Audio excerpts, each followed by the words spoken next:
കർത്താവിൻ്റെ അതിവിശുദ്ധ നാമം വാഴ്ത്തപ്പെടുമാറാകട്ടെ. 1 ശമൂവേലിൻ്റെ പുസ്തകം 16-ാമത്തെ അധ്യായം അതിൻ്റെ 14-ാമത്തെ വാക്യത്തിൽ നാം ഇങ്ങനെ വായിക്കുന്നു: എന്നാൽ യഹോവയുടെ ആത്മാവ് സൗലിനെ വിട്ടുമാറി യഹോവ അയച്ച ഒരു ദുരാത്മാവ് അവനെ ബാധിച്ചു എന്ന് കാണുന്നു.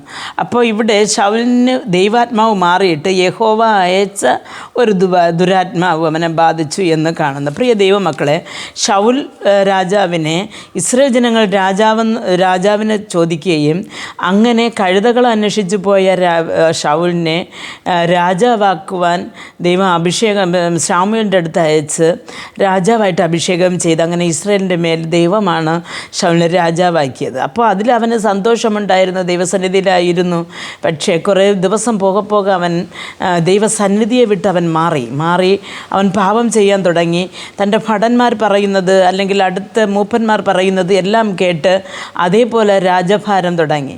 ഇത് കണ്ടപ്പോൾ ദൈവത്തിന് വളരെ സങ്കടം തോന്നി. 1 ശമൂവേലിൻ്റെ പുസ്തകം 15-ാമത്തെ അധ്യായം അതിൻ്റെ 11-ാമത്തെ വാക്യത്തിൽ ഇങ്ങനെ ശമൂവേലിനോട് പറയണം: അപ്പോൾ യഹോവയുടെ അരുളപ്പാട് ശമൂവേലിനുണ്ടായത് എന്തെന്നാൽ, ഞാൻ സൗലിനെ രാജാവായി വാഴിച്ചതിനാൽ എനിക്ക് മനസ്താപമായിരിക്കുന്നു. അവൻ എന്നെ വിട്ട് മാറിയിരിക്കുന്നു, എൻ്റെ കൽപ്പനകളെ നിവർത്തിച്ചതുമില്ല. ഇതിലെങ്കിൽ ശമൂവേലിന് വ്യസനമായി അവൻ രാത്രി മുഴുവൻ യഹോവയുടെ നിലവിളിച്ചു എന്ന് കാണുന്നു. പ്രിയ ദൈവമക്കളെ, ശമൂവേലാണ് ഈ ശൗലിനെ രാജാവായിട്ട് അഭിഷേകം ചെയ്തത്. പക്ഷേ യഹോവ തൻ്റെ സങ്കടം തൻ്റെ ദാസനോട് പറയുകയാണ്: ഞാൻ ശൗലിനെ രാജാവാക്കിയതുകൊണ്ട് എനിക്ക് ഭയങ്കര സങ്കടമായിരിക്കുന്നു, അവൻ എൻ്റെ വഴിയെ വിട്ടു മാറി എന്ന് യഹോവ വിഷമപ്പെട്ടപ്പോൾ അന്ന് രാത്രി മുഴുവനും യഹോവയുടെ ആ ഒരു സങ്കടം കണ്ട് ശമൂവേൽ കരഞ്ഞുകൊണ്ടേയിരുന്നു എന്ന് ബൈബിൾ പറയുന്നു.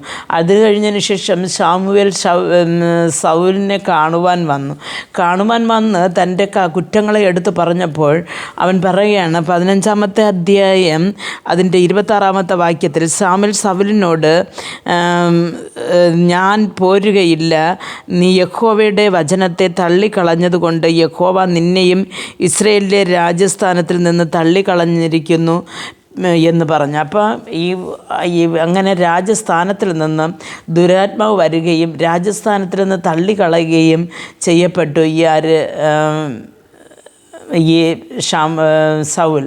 അതിനുശേഷമാണ് ദാവീദിനെ രാജാവായിട്ട് അഭിഷേകം ചെയ്യുന്നത്. പ്രിയ ദൈവമക്കളെ, നാം ദൈവസന്നിധിയിൽ ചിലപ്പോൾ വന്ന ആ ഒരു അവസരത്ത് കർത്താവ് പറഞ്ഞതെല്ലാം കേട്ട് നാം അധികം ചീത്ത വിളിക്കത്തില്ല, അസൂയപ്പെടത്തില്ല, അടുത്തവരുടെ സാധനങ്ങളൊന്നും എടുക്കത്തില്ല, അതേപോലെ അടുത്തവരുടെ കോപപ്പെടത്തില്ല. അപ്പോൾ ഇങ്ങനെ പല കാര്യങ്ങൾ നമ്മുടെ ജീവിതത്തിൽ നാം ഒരു രൂപാന്തരപ്പെട്ടായിരിക്കും സ്നാനം സ്വീകരിച്ച് നാം ദൈവസന്നിധിയിലേക്ക് വരുന്നത്. പക്ഷേ നാളുകൾ പോകെ ഈ ലോകത്ത് ജീവിക്കുന്ന ലോകത്തിൻ്റെ പാപ അഴുകുകൾ നമ്മിൽ വരികയും നാം ദൈവസന്നിധിയെ വിട്ട് മാറുമ്പോൾ ദൈവത്തിൻ്റെ ആത്മാവ് നമ്മിൽ ഇരിക്കുന്നു എന്ന് നാം വിചാരിക്കും. പക്ഷേ ദൈവത്തിൻ്റെ ആത്മാവ് തുടർന്നിരിക്കത്തില്ല, ആ ഒരു ദുരാത്മാവ് വരും. ദുരാത്മാവ് എന്ന് പറയുന്നതും ദൈവാത്മാവ് പോലെ എല്ലാ പ്രവൃത്തികളും ചെയ്യും, പക്ഷേ ദൈവസന്നിധിയിലല്ല താനും.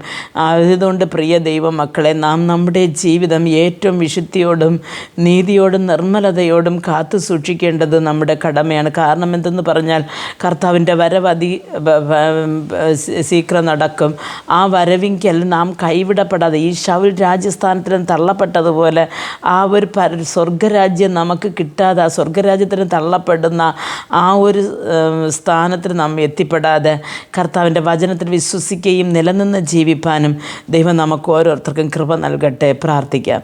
ഞങ്ങൾ അതിവാത്സല്യമായി സ്നേഹിച്ച് വഴി നടത്തുന്ന സ്വർഗസ്ഥ പിതാവേ, കർത്താവെ, ഈ പാപം നിറഞ്ഞ ലോകത്തിൽ കർത്താവെ നാം വാഴുമ്പോൾ കർത്താവെ പാപ അഴുക്കുകൾ നമ്മുടെ മേൽപ്പെടാതെ അങ്ങ് കാത്തു സൂക്ഷിക്കണമേ. കർത്താവെ, ഈ സൗലിനെ രാജസ്ഥാനത്ത് തള്ളിവിട്ടതുപോലെ ഞങ്ങളും കർത്താവ് ഞങ്ങൾക്ക് സ്വർഗരാജ്യം കർത്താവെ കരസ്ഥമാക്കുവാൻ സാധിക്കാതെ ദൈവമേ ഞങ്ങൾ നരകത്തിലേക്ക് പോകേണ്ട ഒരു ജീവിത രീതിയിലേക്ക് കർത്താവെ ഞങ്ങൾ എത്തിപ്പെടാതെ കർത്താവെ വിശുദ്ധിയോടും നീതിയോടും ജീവിപ്പാൻ ഞങ്ങൾക്ക് ഓരോരുത്തർക്കും കൃപ നൽകണമേ എന്ന് പ്രാർത്ഥിക്കുന്നു. കർത്താവെ, ഞങ്ങളുടെ ദൈവമേ ഇപ്പോൾ വിട്ടുകളയാൻ പറ്റാത്ത അല്ലെങ്കിൽ മാറ്റി നിർത്തുവാൻ പറ്റാത്ത പാപങ്ങൾ നമ്മുടെ ഇടയിൽ വരുമ്പോൾ കർത്താവെ അതിൽ നിന്നെല്ലാം കർത്താവെ ഉദറി തള്ളിവിട്ട് കർത്താവെ ജയിച്ച് മുന്നേറുവാൻ ഞങ്ങൾക്ക് ഓരോരുത്തർക്കും കൃപ നൽകണമെന്ന് പ്രാർത്ഥിക്കുന്നു. യേശു ക്രിസ്തുവിൻ്റെ നാമത്തിൽ പ്രാർത്ഥിക്കുമ്പോൾ പ്രാർത്ഥന കൃപയോട് കേട്ട് മറുപടി നൽകി തരണം നല്ല പിതാവേ. ആമേൻ.